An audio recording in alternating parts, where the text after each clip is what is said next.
Hi everyone and welcome back to my channel. So as you've probably may have guessed, I'm going to be talking all about Harry Potter.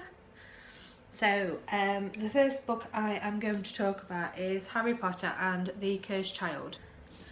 This has received strongly mixed reviews,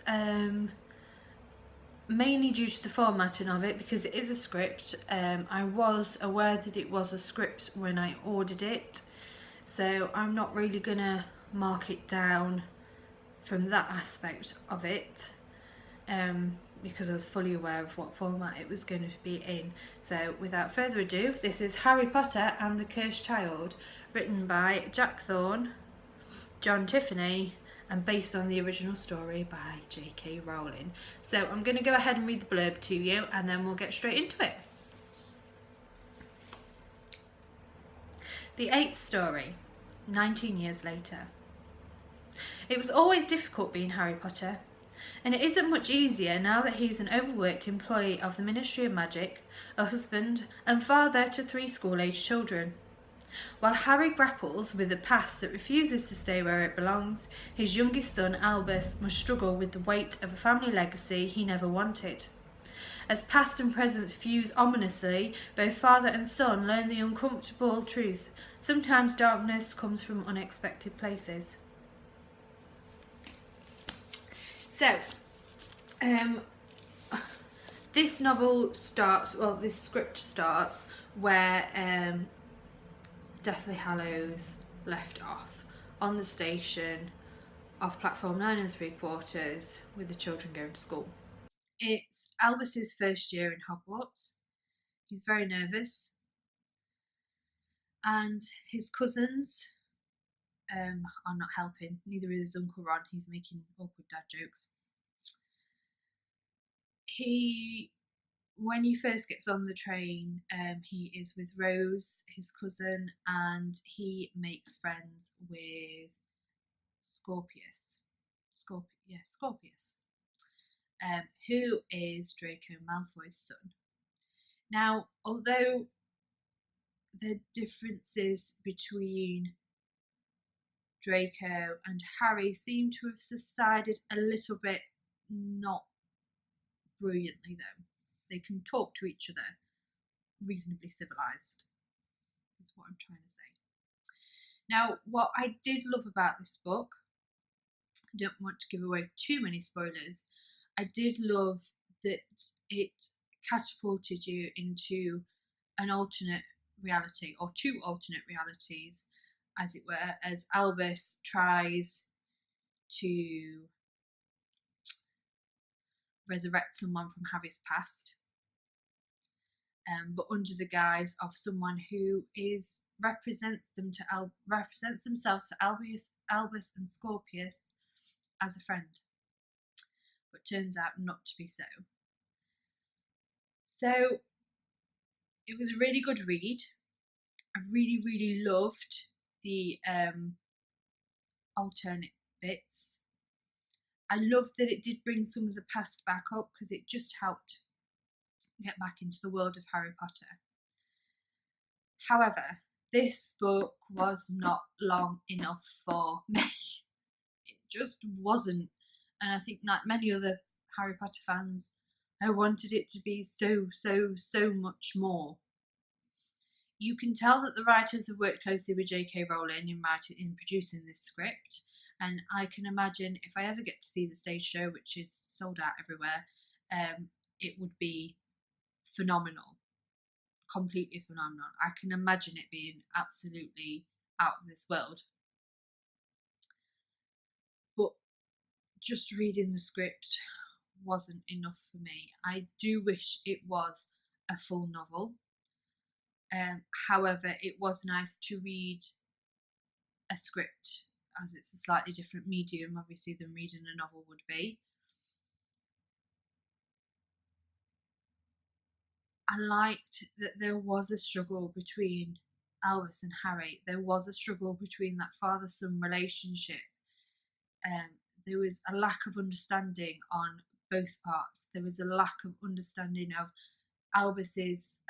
there was a lack of understanding on Albus's part of Harry's expectations of him, and there was a lack of understanding from Harry of what Albus wanted out of the father-son relationship, which eventually did all fuse together, and it was beautiful.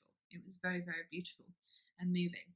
And there were parts of the book where the friendship between Albus and Scorpius was threatened. There was parts of the book where Albus got to meet some of his father's heroes. So he did get to meet Dumbledore, I think. Did he? I can't remember. But he definitely got to meet Snape, which was really good. I really liked the fact that Albus met Snape. And obviously, after the sad loss of Alan Rickman, did make me a little bit sad that we'll never see Snape in the way Alan Rickman portrayed him in the films. But to me, there was no one better to play Snape than Alan Rickman, and I won't go any more into that.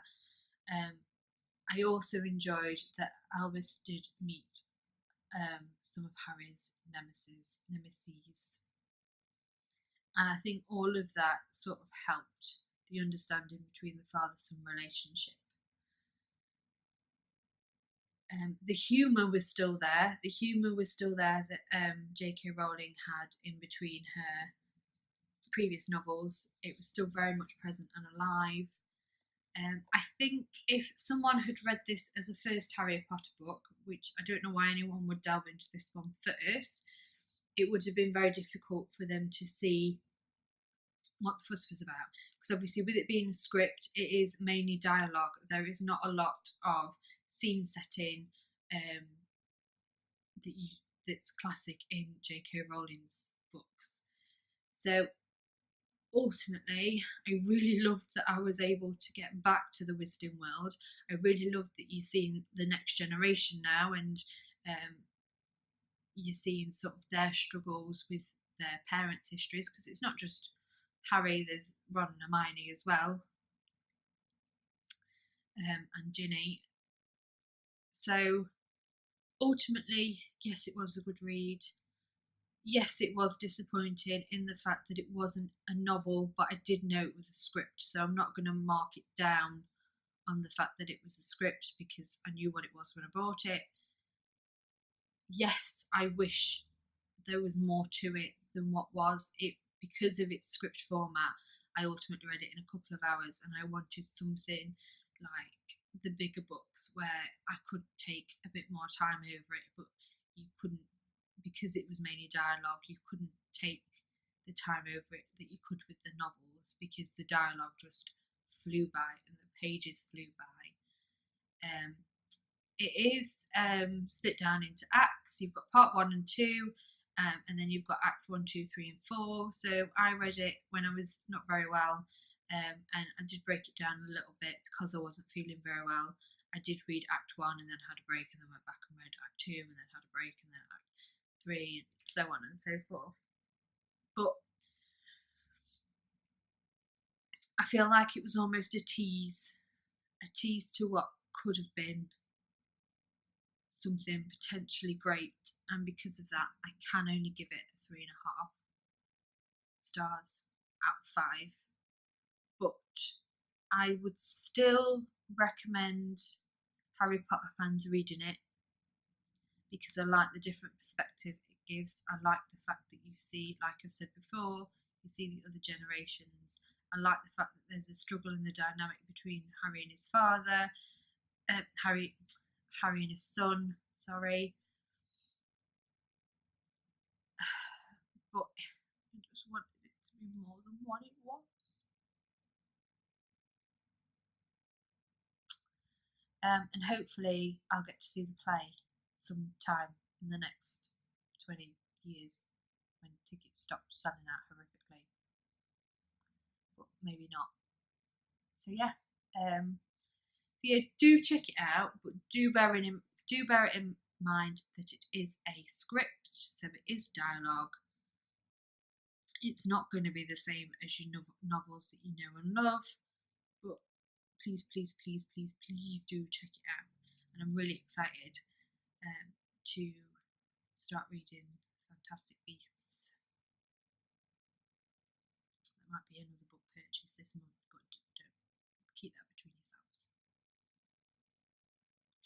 So yeah, that's all I've got to say on that subject, and I will see you later. All right then, bye.